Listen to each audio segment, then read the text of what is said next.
Indian സിനിമയിൽ നിലവിലുള്ള super താരങ്ങളിൽ ഏറ്റവും മോശം സമയം കഷ്ടകാലത്തിലൂടെ കടന്നുപോകുന്ന ഒരു നടനുണ്ടെങ്കിൽ അതൊരു പക്ഷെ തളപതി വിജയായിരിക്കുമല്ലോ.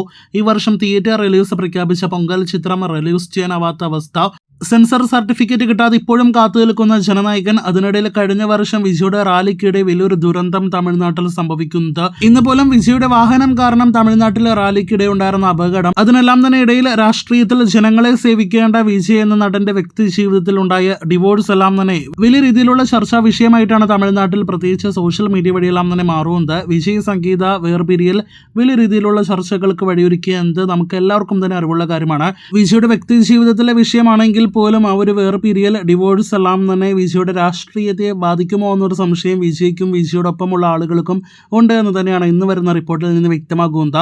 വിവാഹമോചനം ഒത്തുതീർപ്പിലേക്ക് കൊണ്ടുപോകാനായിട്ട് വിജയ് ശ്രമിക്കുന്നു എന്നൊരു റിപ്പോർട്ടാണ് ഇന്നേ ദിവസം വരുന്നത്. 250 കോടി തന്റെ ഭാര്യയ്ക്ക് അലിമണിയായിട്ട് നൽകാനായിട്ട് വിജയ് തയ്യാറാണ് എന്നൊരു റിപ്പോർട്ടുമാണ് തമിഴ്നാട്ടിലെ പ്രമുഖ പേജുകൾ പുറത്തുവിടുന്നത്. വിജയ് സംഗീത ഡിവോഴ്സിന്റെ ഏറ്റവും പ്രധാനപ്പെട്ട കാരണം തമിഴ്നാട്ടിൽ ഒരു പ്രമുഖ നടിയുമായിട്ടുള്ള വിജയുടെ അവിഹിത ബന്ധമാണല്ലോ. ആ നടി ആര് എന്ന റിപ്പോർട്ടിൽ പരാമർശിക്കുന്നില്ല എങ്കിൽ പോലും തൃഷയാണ് എന്ന് തന്നെയാണല്ലോ. തൃഷയ്ക്ക് നേരെയാണല്ലോ സോഷ്യൽ മീഡിയ എല്ലാം തന്നെ വിരൽ ചൂണ്ടുന്നത്.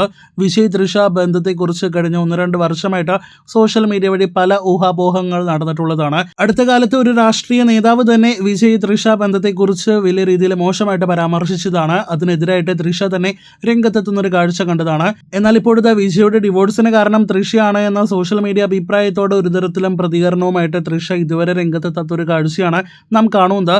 തന്നെയും തന്റെ മക്കളെയും നാണം കെടുത്തുന്ന ഒരു അവിഹിതമായിരുന്നു വിജയ്ക്കുള്ളത് എന്നുകൂടിയാണ് ഭാര്യ പറയുന്നത്. എന്തായാലും വിജയും തൃഷയും ഒരുമിച്ച് സിനിമകളിൽ മാത്രമല്ല ദി ഗ്രേറ്റസ്റ്റ് ഓഫ് ഓൾ ടൈമിലും അതോടൊപ്പം തന്നെ ലിയോയിലും മാത്രമല്ല അടുത്ത കാലത്ത് അഭിനയിച്ചിട്ടുള്ളത്.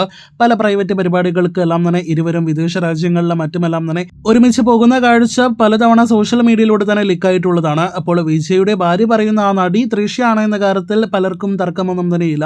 ഇനി നാം ഉറ്റുനോക്കുന്നത് വിജയുടെ രാഷ്ട്രീയ പ്രവേശനത്തെ ഈ പറയുന്ന അവിഹിത ബന്ധം എത്രത്തോളം ബാധിക്കും, ഡിവോഴ്സ് കേസ് എത്രത്തോളം ബാധിക്കുമെന്നാണ്. എന്തായാലും കാത്തിരിക്കാം തമിഴ്നാട്ടിൽ ഇനി എന്തൊക്കെ സംഭവിക്കുമെന്ന് അറിയുവാനായിട്ട്.